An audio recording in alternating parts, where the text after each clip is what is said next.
यहाँ यहाँ 8-10 को IAS IPS बन गया है।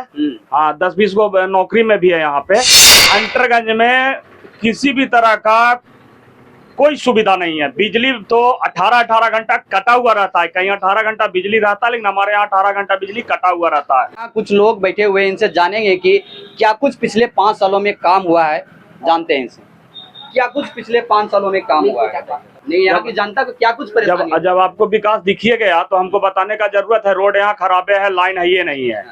अभी तो गड़ा हुआ है, पोल गड़ा है तो वही है, तो पोल है, लाइन नहीं है। विद्यालय है तो बेहतर शिक्षक नहीं है।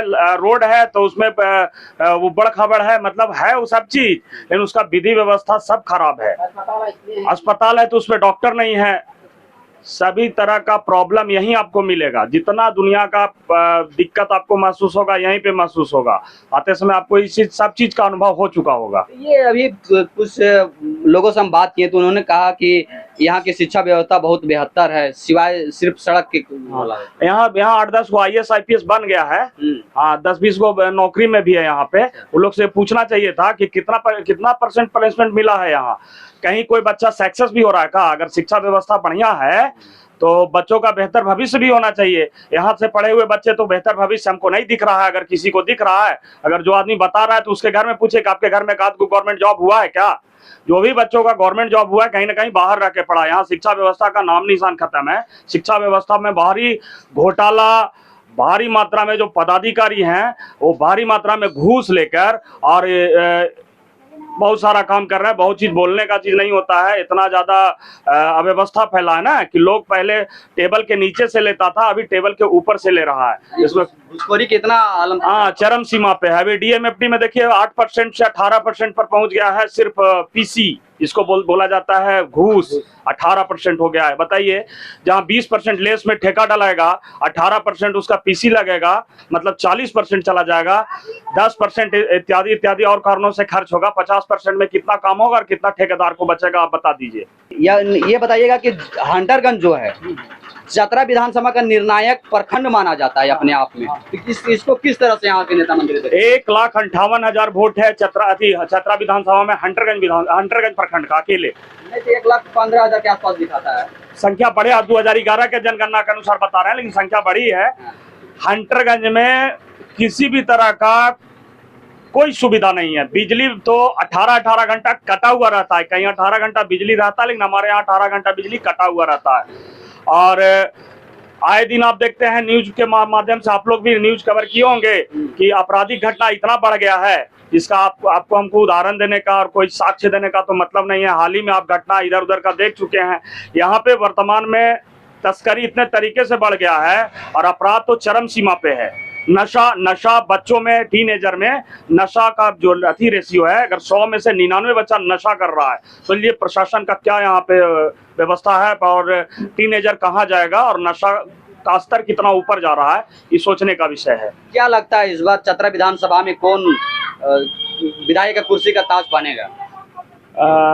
अफकोर्स तो कंफर्म है कि NDA की सरकार बनेगी और वर्तमान में जो भी NDA का नेता मुख्यमंत्री बनेंगे वो कुव्यवस्था जो अभी वर्तमान में लागू है उस कुव्यवस्था को खत्म करके और एक सुशोजित सरकार को यहाँ पे लाके और भय, भूख और भ्रष्टाचार को मिटाने का प्रयास करेंगे।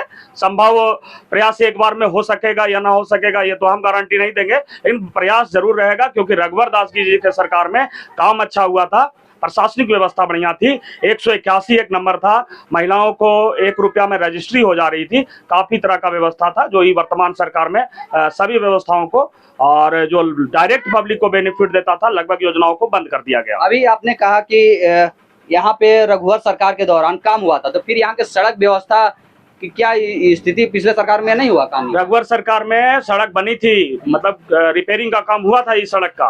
लेकिन ये 5 साल की सरकार में इस सड़क को देखने का और छूने का भी काम नहीं किया गया। रघुवर सरकार में बिजली यहाँ से अत्यंत पिछड़ा गांव जो लडिया पंचायत के लगभग सभी गांव में बिजली पहुंच चुका है।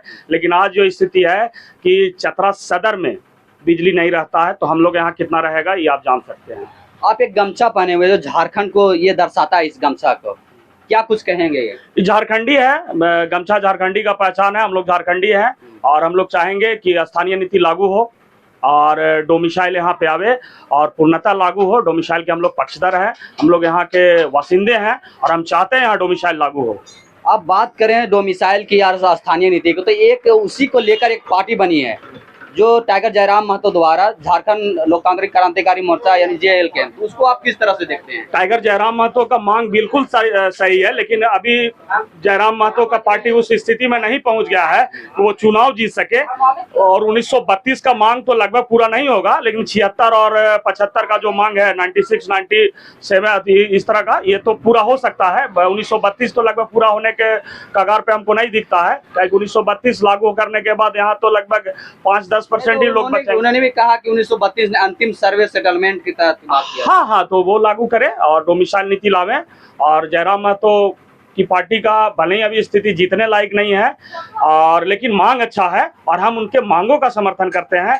वर्तमान में NDA सरकार से हम ये अनुरोध करते हैं कि वो डोमिसाइल नीति जो जयराम महतो के द्वारा बोला गया है वो लागू करे और सामंजस्य बैठा के जो पब्लिक के हित में हो, झारखंडियों के हित में हो, वो लागू करे। बिहार बिहारियों का है, यूपी उत्तर प्रदेश के वासियों का यूपी है, और दिल्ली महाराष्ट्र मराठियों का है, तो झारखंड भी झारखंडियों का रहे। यहाँ भी एक प्रत्याशी उतारे हैं अपना, क्या प्रभाव है उसका? प्रत्याशी का प्रभाव कुछ तथाकथित वोट लाएंगे, लेकिन उस तरह का प्रभाव जयराम महतो का नहीं है, वो निर्णायक साबित होंगे। यहाँ वर्तमान जो अभी विधायक की बहू लड़ रही है उनमें, और वर्तमान वो पूर्व विधायक जनार्दन पासवान में डायरेक्ट फाइट है। और हम सब लोगों का प्रयास है कि परिवर्तन हो और जनार्दन पासवान जी विधायक बने। ठीक है, और कुछ लोगों से मिलते हैं इस बार क्या कहिएगा? इस बार किस तरह का माहौल है? इस बार परिवारवाद या पूंजीवाद या कोई और? देखिए, चतरा विधानसभा का स्थिति ये है कि त्रिकोणीय संघर्ष है। त्रिकोणीय? हाँ, त्रिकोणीय संघर्ष। त्रिकोणीय की बात हो रहा है? नहीं, त्रिकोणीय संघर्ष यहाँ पर है, लेकिन मुख्य टक्कर आपको जो है से RJD और ये लोक जनशक्ति पार्टी के बीच में है। लेकिन चतरा का विकास का मुद्दा गौण है। यहाँ का नेता लोग में विकास मुद्दा गौण है। यहाँ सड़क की अच्छी स्थिति नहीं है। आप यहाँ पर जो खड़े हैं, आप स्थिति देख सकते हैं। आप दंतार पंचायत में खड़े हैं। आप घांगरी से आने का जो रास्ता है वो हम लोग को कीचड़ में तब्दील हो चुका है।